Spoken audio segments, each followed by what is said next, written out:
Okay, so we're going to do condyloid joints now, and then we'll take a look at saddle joints in a moment.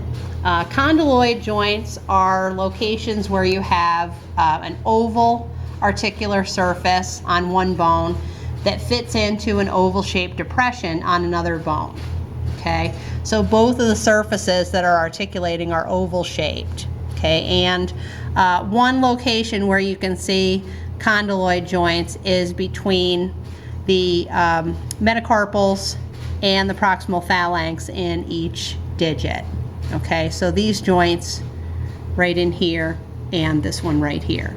Okay, these would all be condyloid joints. Now I'm going to demonstrate with my hand the kind of movements that you can get at condyloid joints. Okay, so we talked about flexion and extension. So flexion and extension. Remember, flexion starts at the anatomical position and you decrease the angle of a joint. Extension increases the angle of a joint, you return to the anatomical position.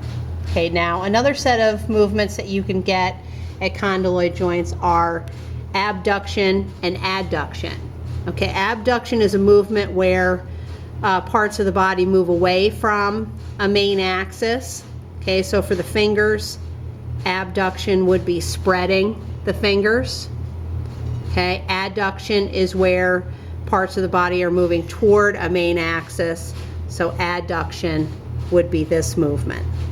Okay, so if you can do all four of those movements, you can also do a movement called circumduction.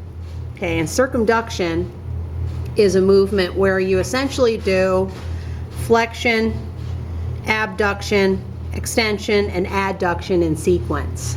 Okay, so I'm just going to stick one finger out. Whoop-de-doo. Okay, that's circumduction. Okay, so one end of the digit is fixed. The other end is essentially making a circle. Okay, so another way to describe it is that you would be tracing a cone, the shape of a cone with your finger.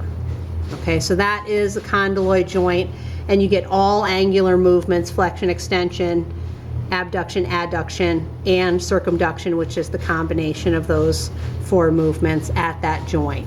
Okay, now saddle joint is actually a modified version of a condyloid joint, much more limited in distribution, and the articular surfaces are shaped like saddles. Okay, and that's how it gets its name. So one is kind of a concave saddle, the other one is a convex saddle. And one of the main locations where you see that is between the metacarpals of digit 1 and the carpals that are near that. Okay, so let's just review excuse me, the carpals so that we can get the right one. So we have the scaphoid, lunate, triquetral, pisiform, trapezium, trapezoid, capitate, hamate. Okay, so the trapezium is clearly the one that's interacting with metacarpal 1. So it's this joint here between these two, and I'm just going to turn it over because you can kind of see how it's saddle shaped here. If you think about sitting on a horse in that saddle shape. Okay, so this again is just a modified version of the condyloid joint. You get all of the same movements at the saddle joint that you have at the condyloid joint. You just have a little bit more freedom of movement.